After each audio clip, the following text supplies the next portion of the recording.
It's Must Know People. I'm John Ryan with you, and today got a special guest that was actually referred to me for season number 1, and I chickened out. I didn't want to do the interview because honestly, I didn't know squat about what this guy's going to be talking about. His name is Jeremy Demers. He is a champion drag racer from right here in Carroll and an owner of Napa here in town.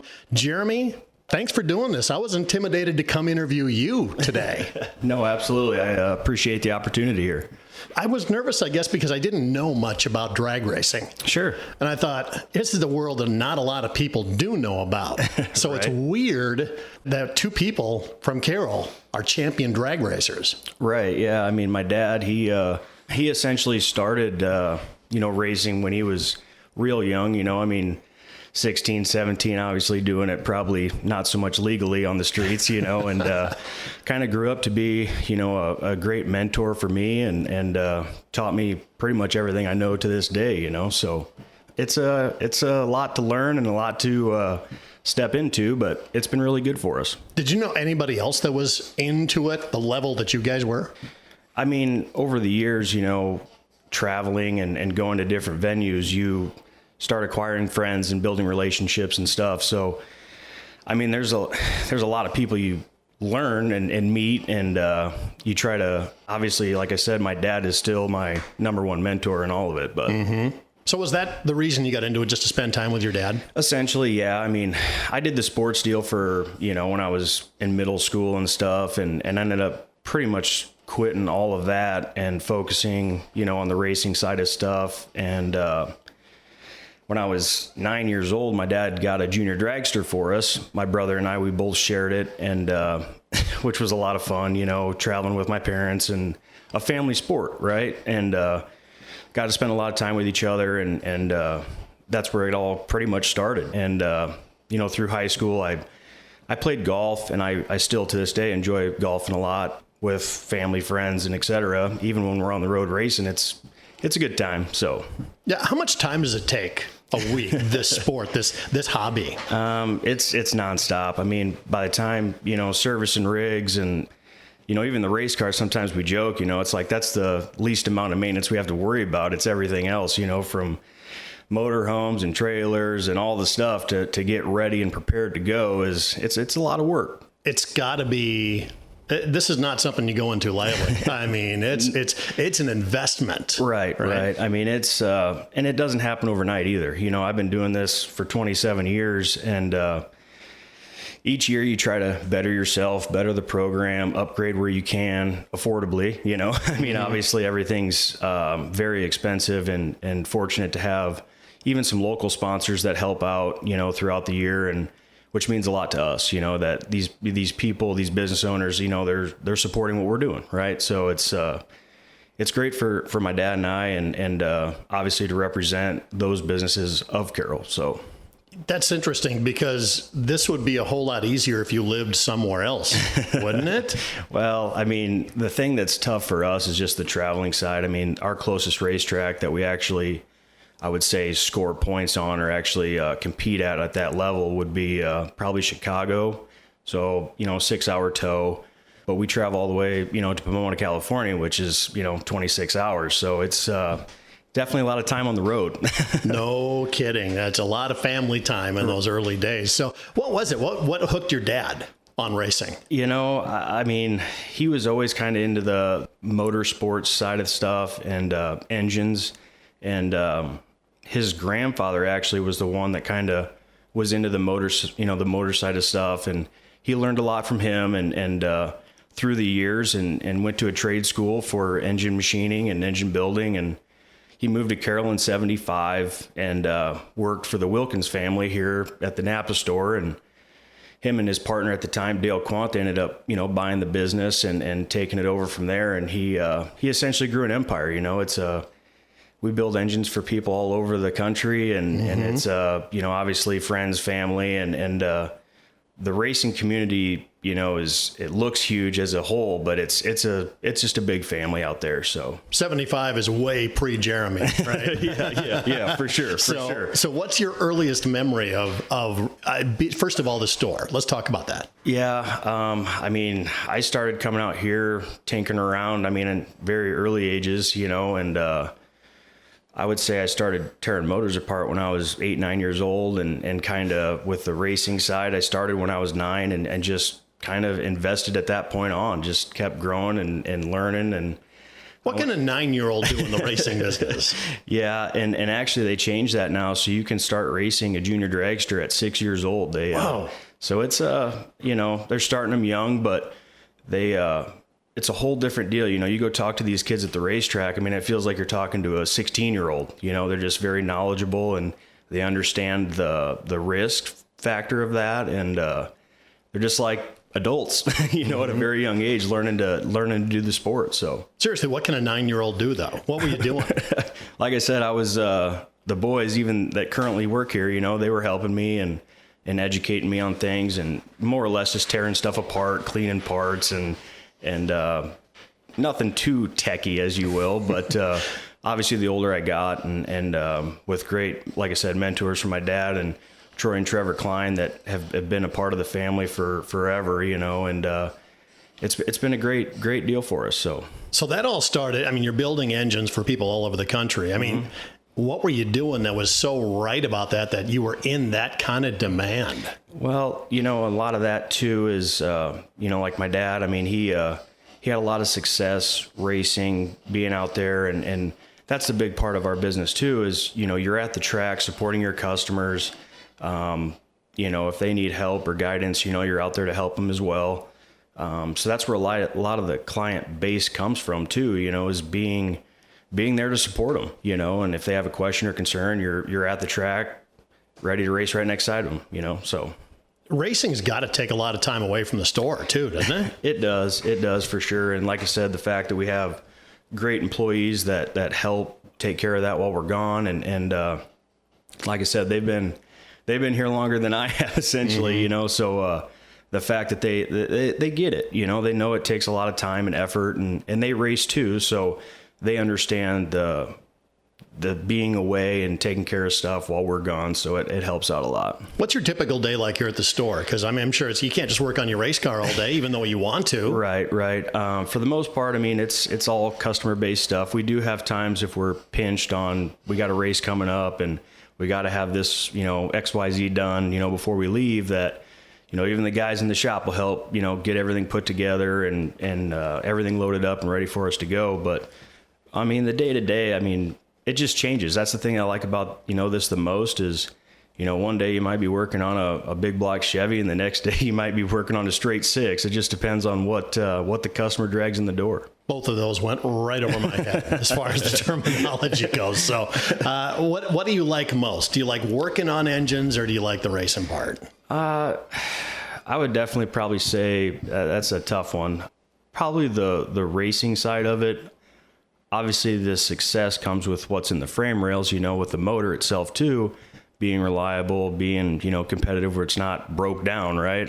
So yeah, that's a tough one. But I would say the racing is an experience that not a lot of people get to get. It's a good time. You said you started out kind of traveling with your dad. It was a kind of a family deal going on. At what point did you start to break away and start racing on your own? Really, that didn't even start until, I've went to races by myself, obviously with my dad's setup, his operation, he allowed me to take and go, but he stayed back and worked, if we had customer stuff that needed done and I was in a points chase or what have you, and he allowed me to give me that opportunity to go race, chase the points and have the success, which, obviously I couldn't have done it without him. So yeah, you're a champion racer, but you don't start that way. No. Talk about the beginning days of racing for you. Oh man. Where were you going? What was happening? Yeah. Even clear back to the junior dragster days. I think there was a season that I didn't even win a round. Just you'd go and you'd get frustrated, depressed, I mean, there's all kinds of things, terminology you could use, but all kinds of words. Yeah, colorful right. words. Right. But, you just keep digging. And like I said, I've been at it for 27 years and I've raced every summer, and it takes a lot of work and patience, I mean, things come around. It's just some years are tough, right? Mm-hmm. But that makes the good years shine too, so like last year, we had a lot of success, and it was fun to do it side by side with my dad. And, with the success that he was having, I was having, we just had a really eventful year. It was fun. Any races that stand out to you when you were younger that like they were maybe a linchpin, a turning point for your career? Yeah. One of the first races I ever went to, the whole way up there, a little small track up northern Iowa, Humboldt. The whole way on our way up, my dad's like, you got to learn how to lose. You got to learn how to lose, and you just can't get discouraged and this and that. And I go up there and I win the first race, right? Never sat in a car, never done anything. I'm like, I don't even know what the heck I'm doing, right? But just luck. I mean, that's all I can tell you. But I won my first race, so I'm like, all right, this isn't so bad. And then, like I said, the chain of events of then not even turning on a win light. So it's definitely, you got to accept the highs with the lows, so I was addicted after that. It was one of those things, you have a little success and you're like, all right, I'm going to do this. And it's been a lot of fun. Was that success followed by a lot of other successes, or was it followed by a lot more failures? So I had, I went some years that were, like I said, really good in the junior, and I was at a young age, I would say probably 14. I was ready. I was done with the junior dragster stuff. I was ready for a big car. I wanted to race in Super Comp, which just a sportsman category. But anyway, I had my heart on that. That's what I wanted to do. And my dad helped me purchase my first Super Comp car. And, within, I would say, a couple races, we put it in the winner's circle, and success just kind of started to follow into play, with what, I wanted to do essentially. But like I said, there's a lot of lows that go in between some of those victories too, so. And a lot of money put into cars. Yeah. What is ballpark? How much does it take to put a competitive car together? So just like last week, and I was talking with a buddy, just a family friend that I've raced with forever. And when I was at a local bracket race last weekend, and I was like, we bought a junior when I was racing, for, $6,500.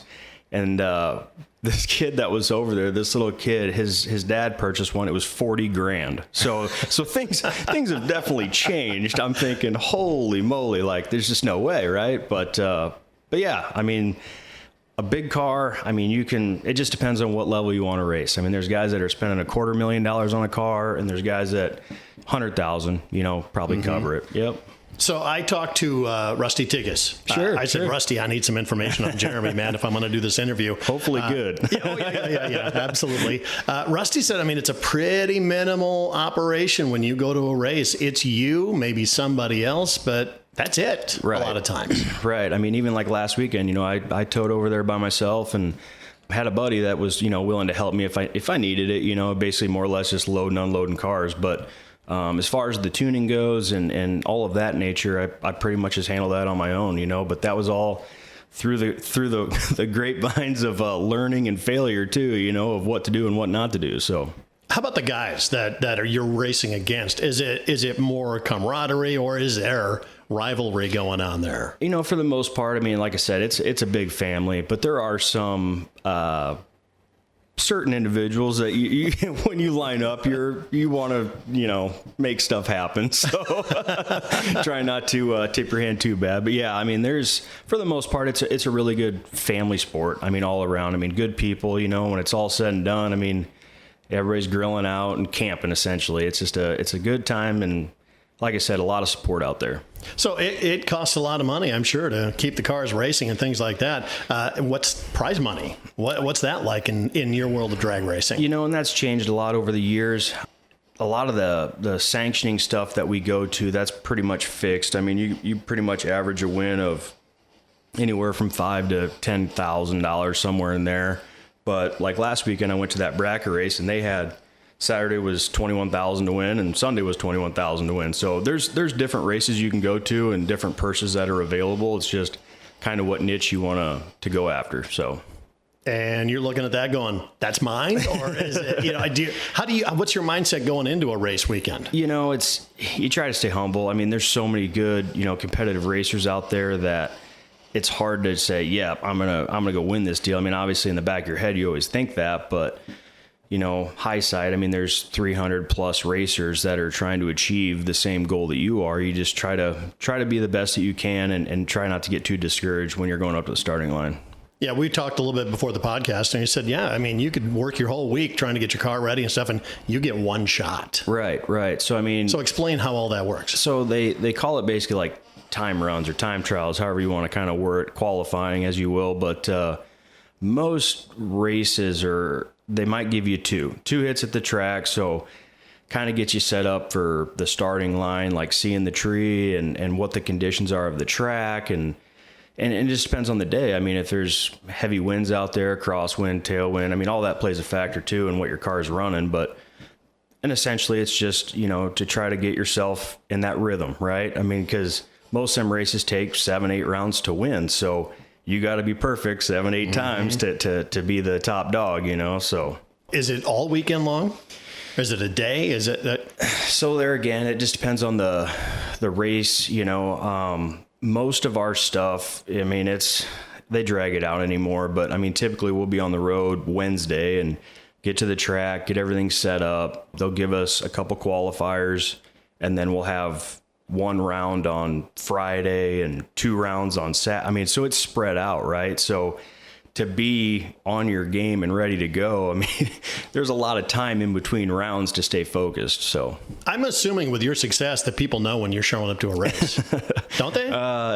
Anymore, yeah. I mean, which good or bad, I don't know, but it's fun to race kind of out of our division, out of the Midwest and go, south or go out to, Vegas and some of that, because I mean, they know you, but it's different people you're competing with too, so it's not the same guys that you're seeing at the races every weekend. It's nice to change it up once in a while. So tell me what a race is like. What is a drag race? Because I watched a couple I saw your dad on some videos on YouTube. Sure. Like I said, it gets really confusing in the sportsman categories. A lot of people think that, you roll up to the starting line and it's the first one to the finish line. The guy with the fastest car wins. And that's how the pros, that's how they still do it. But the sportsman stuff's not quite that way, because they knew that the guy with the deepest pockets is going to essentially win, right? Mm-hmm. So they try to make it as in many things in life. Yeah, 100%. But for the most part, it's more diet. There's a lot of math involved, and like for the category that I race in, it's a certain index that we're shooting for, elapsed time, as you will, in the quarter mile, to as close to that as you can get. So there's timers and all kinds of stuff that we read and dial off of to get as close as you can. So that way it's really not who's the fastest, who's the slowest. You're still trying to achieve that index. So okay. What's the car you drive? So right now I'm actually partnered up with a customer of mine. I've been driving his Corvette for the last 4 years now, which is kind of a whole nother story, but it's been good. We've had a lot. I think we might need to hear that story now. We've had a couple of championships with it. When I first got the car, it needed a little work, some dialing, and we stayed on it. Between him, my dad, and myself, we got things tuned in and ended up, like I said, falling with a championship. And so there's nothing really, outstanding about. You guys soup it up as much as you possibly can, but it's still a driver's game. Yeah. I mean, you got to be 100% on the tree, on the starting line as far as concentration, because you're talking tenths of a thousandth of a second that you could win or lose by. So being as perfect as you can up front and dialing to have, from the car being consistent, the end. There's just a lot of variables that go into being what you call perfect down the track. What does a driver have to do to be successful? Take me through a race one time, and how terrifying is it before all hell breaks loose? Yeah, and the experience goes a long ways. Obviously when I was younger, you'd get, the butterflies or the nerves, as you will, when you're rolling up for a final round or heck, even first round. But the more you get yourself or put yourself in that situation, the easier it becomes. But even like last fall, chasing the world championship, and we get out to Vegas, and it's a different feeling, where you're essentially your own destiny. I mean, you got to try to do the best you can, and you still got to be proud of yourself for where you ended up, regardless. But it's being on the stage it's hard to explain. What makes a good driver? Practice. I mean, it's like anything, any sport, anything that you put your heart in. I mean, it's a lot of time and effort, and like I said, bloodshed and tears that go into this stuff. But there's people that go to drag racing schools and things like that, but I've never been to one of those. I've got some buddies that have, and there's certain things that you can't teach. You got to put yourself in that situation and put yourself in that atmosphere, I guess, to understand what it takes. I mean, strapping the helmet on, it's 100 degrees outside and you're sweating, the sweat's running down your face, and you're trying to stare at a bulb that, you're trying to be perfect on, essentially. And then when you cut it loose, and you're going that speed, and they're again trying to focus on where you're at and what's going on, and there's just a lot to it. How fast do you get up to almost 200 miles per hour? Yeah, I mean, like, heck, even in my dad's category anymore, those guys are, low 6 seconds at 220 in the quarter mile. Oof. And which is, you got to be paying attention to what's going on. I mean, a lot of things can happen real fast. My dad was in an incident several years ago where the competitor next to him actually blew up and crossed in front of him. And, my dad had nowhere to go, and it's not like you're going to swerve. It's not like, oh, shoot, what do we do now? But fortunate, with the safety equipment and all the things, having good cars and good equipment, he essentially walked away. No issues, no problems other than a wrecked car. But yeah, and no insurance, by the way, on this stuff, I'm assuming, right? Well, they actually, there is an insurance you can do now. Yeah, of course. I don't want to see the deductible on that, by the way. Yeah, it's pretty stout, but anymore it's worth it. So, how physically demanding is driving? Oh, is the mechanic stuff more physically demanding, or the driving? I would say the driving. I mean, the mechanic side is there, but we try to prep the best we can before we even roll out the door. I mean, it's not like I'm going to drive halfway across the country and I'm like, man, I just don't feel good about this thing even starting. I mean, that's just not how we operate. But to be, like I said, to put yourself in a championship level, being as prepared is the whole goal. I mean, and I got taught that at a very young age. There's no sense even hooking the trailer up if you don't feel like you can go win. So, that's kind of our look on things and how we, represent ourselves even at the track with our customers and all of that. We show up to be successful the best that, we can be. So, any superstition going into these things? I'm sure you've got some people that have superstitions. Oh, yeah. You might chuckle at them and go, they got to do this before a race or something. Right. And I don't know. It's funny, you watch some drivers and some, do the same thing. And I'm sure I do too. I don't even think about it. It's just a routine of, you might put your left glove on first every time versus your right. I don't know, but it's just I couldn't even tell you that. I guess I just have my own little procedure that I do before each race, and seems to be working for the most part. So I don't want to change anything. It's got to be scary though when you stop and think about it. You've had to be in some serious situations. Yeah, and got an example of that maybe? I was actually in Denver one year racing, and obviously with weather changes out there, I mean, it could sunny 1 minute and 5 minutes later it's downpouring, and exactly that's what happened. I was going down the track and got to the finish line, and it cut loose rain, and you're going 180 mile an hour and you're trying to stop a car on basically a sheet of ice was an experience, but luckily everything worked out like it was supposed to. But things can happen, and like I said, they happen really fast, and you just try to be the most prepared that you can for anything that could come your way. God forbid any injuries. Has that ever happened to you? No, we've, like I said, knock on wood, we've been, even with my dad's incident, and, he's raced, like I said, his whole life, and that was his only accident that he had along the way. And I haven't had any issues as far as that goes. Obviously had some mechanical failures, and you're going to have that, parts failures happen, and which they change some stuff. They always try to make it better safety-wise. A lot of us have to run a containment device underneath the engine, and some of them have to run underneath the transmission, but basically it's a blanket that, so if something fails or blows up, that it doesn't get that fluid underneath the tires that make it where potentially you can crash or whatnot. So there's a lot of safety stuff that goes into it too, which is beneficial. Last year we said you won the championship. Explain the championship to us, because it's a little different in drag racing than it is like in a normal Right. So we basically contest. We have 7 divisions throughout the United States.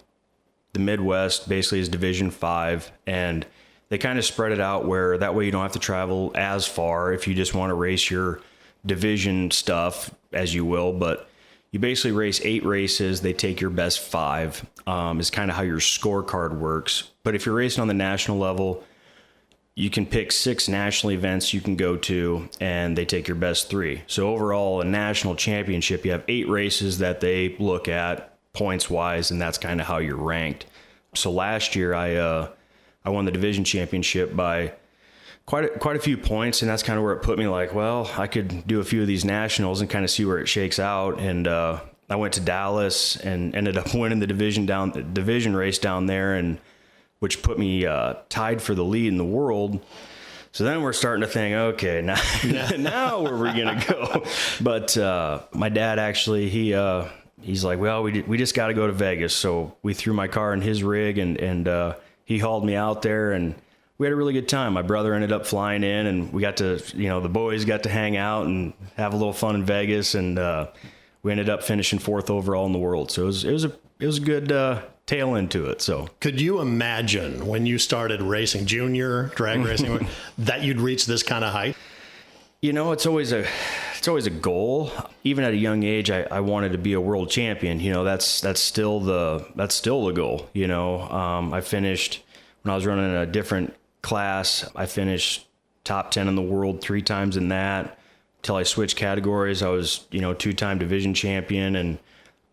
But like I said, I mean, it gets so techie at the end of the year and chasing points, and there's just a lot to it to be the world champ, right? Yeah. So that's still a goal. It's still a goal. It's probably just the slightest difference in the car, in luck, and strategy. Luck is so much anymore. I mean, there's just so many good racers, and to be, that good all year with, minimal flaws is tough. I mean, a lot of moving components in a car for one, and then mentally to be focused through, an entire year to win the championship. So you said you guys haven't really started racing this year yet. No, we've been out a few times. I went to St. Louis, which that was a rain out essentially, and my dad hasn't been out yet. We're working on getting his deal wrapped up, but we're going to head up north to Brainerd. Will be our first. They actually have a double divisional up there, followed by a national event. So we'll get 3 races up there, and then we're going to hit it pretty hard here toward the fall. How long is the racing season? So typically, like the pros start, I think they start in March, and it'll run all the way to November. So I mean, it's a full full year of racing, but we typically don't start until, May, June, just getting our customers out and get our clients out, to get them out racing too. I like to make sure they're taken care of before we get out and go race and play too. So how about sponsorship? Do you guys get a lot of that? Anymore, it's minimal. People just don't want to give that up. I mean, sponsors are tough anyway to get.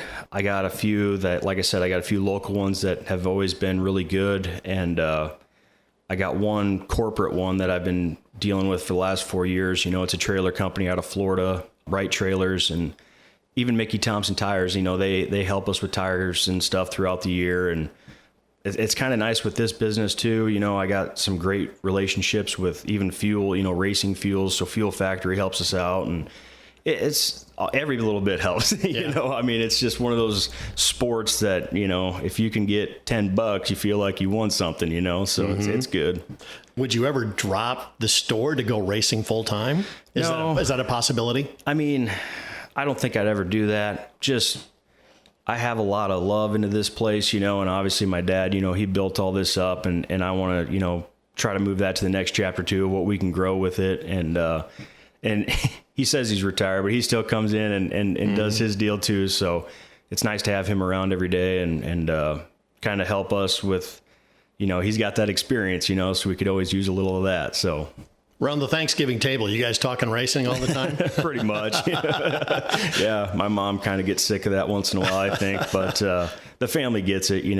They've known we've done this our whole life, and that's just kind of what we do. So they support it. Who is in the family, by the way? We should recognize your dad, Larry. We talked about him. Yep. My mom, Cindy, she's always supported everything we've ever done, keeps the home front good when we're gone. And, for the long time, she never went, it was just Dad and I. And, my brother would come when he could, but he moved out to Denver in 2007 and essentially been there ever since. So he tries to make the races when he can, and he's a big supporter even when he's not there, getting text messages and whatnot and giving us encouragement. We could always use that, right? So he's always been good, but they always support us. Dad and I are thankful for that, and that definitely means a lot. Even our employees, they've taken care of the reins when we're gone, and I mean, like I said before, they're essentially family, so they make it happen.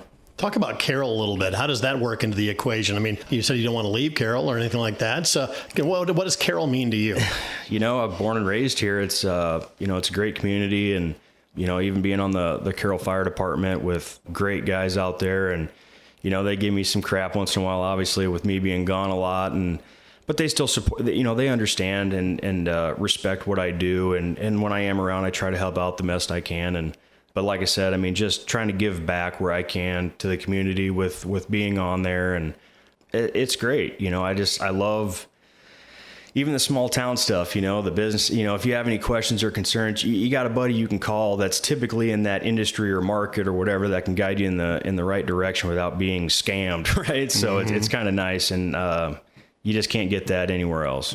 So you're in a race car. That's kind of scary. You're a volunteer fire department. I'm sure there's been some scary moments there. Which one's more scary? Oh, I don't know. The fire department, there again, it's training. You can't just step into that deal and think you're going to be a, professional at it. I mean, it takes a lot of training, and that's why we train every Monday, typically throughout the year. And the drills are great, and they help you to keep us safe, So without our training committee and the great guys at the department, to put us in, scenarios that could happen. So it's good. Anything that makes you nervous when you get into the race car? Not really. I mean, like I said, I'd be terrified. That's 200. Nobody really realizes how fast, like almost 200 miles an hour is. And I always say it's not really the speed. That's the best part, but it's when you got to stop. I mean, that's when you know how fast you're going. When the parachutes come out and they throw you forward, you're like, oh, okay, I was moving a little bit there, but. No, I mean, I enjoy it so much that it's just, it's an adrenaline deal, just like on the fire side. I mean, there's nothing like, which I hate to even say, but, a structure fire, it gets your blood flowing and going in and doing stuff. It's just a adrenaline type junkie, I guess. But you see any point in the future that you're going to stop racing? Not at this point. I just got to keep working, I guess, because it's not getting any cheaper. But say you win the world championship, you gonna hang it up then? I might just change it up. I don't know if I'd race as hard. I mean, I don't think I could ever give up racing, but it just gets stressful. I mean, being on the road, being gone. I mean, obviously hard on relationships, all kinds of stuff. I mean, you just get and you're alone a lot. So I mean. It's tough. So I would probably woe back a little bit and kind of enjoy life around here a little bit too. So, I mean, when you go from 0 to 200 miles an hour, that's adrenaline I can't even imagine. Would any other racing kind of satisfy that for you? Yeah. I mean, the guys that work in the shop here, they got dirt cars and stuff. And that's always kind of been an interest to try sometime just to see what it's like, and we build a lot of figure eight stuff, and that's kind of a different style. I mean, I don't know if I could get involved with that, but it's one of those deals that comes down to competition too. I mean, the competition is what kind of drives you in some of that, from weekend to weekend. And there again, having a little success goes a long ways too. So, but I mean, motorsports all around, I enjoy, but drag racing is kind of where my heart's at. Last question I got for you really is about your dad. Talk about him and his influence in your life, because none of this would have happened to you unless your dad was into it, right? Right. And like I said, at a young age, my dad worked all the time. I mean, that's his whole goal, was, obviously to support and take care of us as kids. And, he worked his fingers to the bones, man. I mean, he grew this empire. And, when I was, like I said, in like 8th grade, I think it was, I said, you know what, I'm just not going to do any of these sports. I'm going to race, and I'm going to be side by side with him. And we pretty much stuck it out ever since, and like I said, he's still here. And, we took ownership, in 21, Mike Tegas and I, and, it's been a great journey. Mike's a great business partner. He does a lot and supports the racing as well. He, takes care of the reins when I'm gone, and never discourages the fact that we're on the road. He supports it 100%. And that means a lot to me, obviously, but like on my dad's side, he, even the college side, I'm like, I don't think I need to go to school. I'm just gonna, just work here. He's like, no, you need to go to school. So I ended up going to an engine program up in northern Minnesota, and as you're fired, yeah, as the pager's going off. But I went up there it was supposed to be a 2-year program, and early on in the few weeks of being there, my instructor and I really didn't see eye to eye, and so he essentially gave me a test. He goes, pass this and do the hands-on part. We'll just put you in all the 2nd-year program, and we'll get you out of here. So I did all that. Things went smooth, and got all my certifications and stuff, and then ended up moving back, and he kind of helped me all the way, to where we're at now, and I can't say, I couldn't do it without him. And there's still a lot of things that he does around here that, eventually I'll have to step into the roles of, but he's still, building motors and making power, and he still to this day loves it. And I do too. And that's what, works for us. And like I said, we got great guys that help us through all that process, which couldn't do it without them either. I mean, there's a lot to building an engine that a lot of people don't realize. And, it takes a lot of perfection, and, you only get one shot at it. So, yeah. Well, I tell you what, next time you walk into Napa, know that they got a championship level racing operation going on here in the back. Right. It, like I said, it's been great. And even the guys, that dirt track race, they've had a lot of success, and, so all around, all forms of racing, and it doesn't even have to be racing. I mean, we work on a lot of day-to-day drivers too, so whatever's broke down, we'll take care of it any way we can. Well, I'll be darned. Mike Franey was right. I should have talked to you long before this. Jeremy Demers, thanks, man, for doing this. I appreciate it, making time for this interview. Nope, I appreciate it. Thanks, man. It must know people right here in Carroll. It is Jeremy Demers.